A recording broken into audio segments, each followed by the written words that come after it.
The 1920s were an explosive era in which the economy and culture in America changed immensely. This particular decade stands out as an anomaly in history due to its stark contrast from the Progressive Era and the Great Depression which bookended it. The 20s were home to many unique changes, with the three most influential being the transformation of gender norms, the creation of mass culture, and the illegalization of alcohol. Unfortunately, there were also several warning signs throughout the decade that signaled the forthcoming of the Depression, all connected to the mass consumerism that enraptured the nation. Women in the 1920s took on a new role in both the public and private spheres.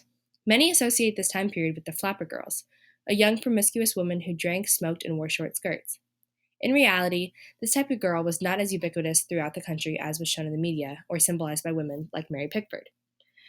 Though, the flapper girl did represent the modernity that many women in this decade embraced. Attending college more often, edging their way into the professional world, and participating in more masculine activities such as sports. Much of this newfound freedom was due to life at home becoming increasingly easier with more accessible technology, including electricity, refrigerators, irons, etc. These appliances made it easier for women to cook and clean, opening up more free time and allowing them to exert their influences in places outside the home. In addition, the 20s saw a decrease in family size and an increase in divorce rates, pointing to the autonomy women were able to achieve in this time period. Although most women weren't flappers, there were a good deal of women who did drink and smoke with men and challenged the previously gendered spaces in public. Places like speakeasies allowed women to have new, unchaperoned, and relatively anonymous areas that fostered sexual experimentation and freedom, heightened by the creation of jazz music. However, this was not a good thing to some more traditional figures. One priest referred to the new culture of women as an ever-increasing disregard for the rudiments of decency in dress, deportment, conventions, and conduct. New also to the 20s was the active participation by all in the birth of mass culture in America. For the first time in our history, the average American had extra money at home to spend on luxury items such as radios and movie tickets. Within the first 3 years of the decade, over 500 radio stations had been created, and people everywhere took part in listening to music, shows, and sports. With this came the genesis of big stars, from Charlie Chaplin in the movies to Babe Ruth and Lou Gehrig in baseball. People began to idolize those they heard and saw in entertainment. The nationalization of American culture was promoted in magazines, movies, newspapers, and advertisements, modes of communication that proliferated at great levels in this decade. Although racism was still persistent in the 20s, there were certain types of entertainment that catered towards Black Americans. They were able to identify with things such as race theaters, race records, and sports leagues, where African Americans were the stars. More importantly, the explosion of jazz in the 20s and the Harlem Renaissance was a largely Black movement, and African Americans were able to have their own ethnic identities reinforced without much white interference. Under President Woodrow Wilson, alcohol was made illegal with the Volstead Act and the 18th Amendment. It was believed by many that banning the sale and ability to possess alcohol would decrease crime, boost productivity, and lift morality in America, qualities that were thought to have been lost in recent years. It was argued that a powerful liquor industry would be the demise of Americans. There had been many calls for temperance in the past. For about 75 years, other tactics had been used to deter alcohol consumption, but they all had been unfruitful. The Anti-Saloon League proved to be a huge power at this time, and they fought on public ground to get their cause heard.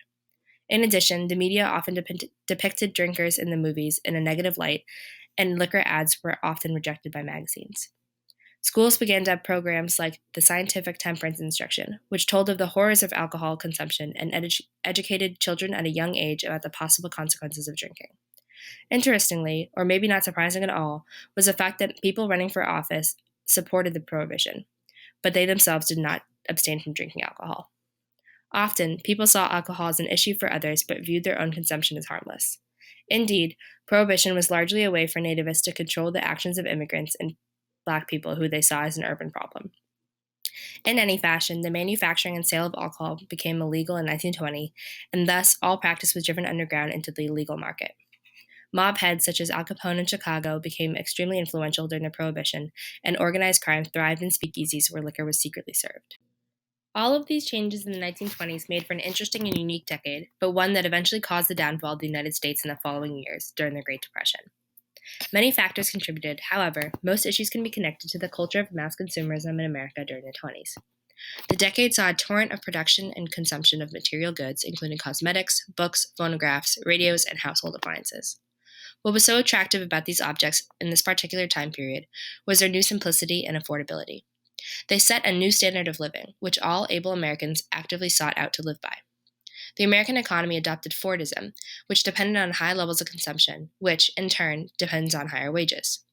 According to one source, the average American enjoyed more comforts than kings of the past. This was due in part to businesses of the 20s beginning to increase their profits and thus their wages for workers, even if it was disproportionate to the amount they earned. Inevitably, by the end of the decade, these businesses were extremely profitable from all the consumers, but did not raise wages substantially enough. The profits were not trickled down as expected, and many average workers began to suffer during the beginnings of the Depression. This led to the underconsumption of goods, but overproduction still continued.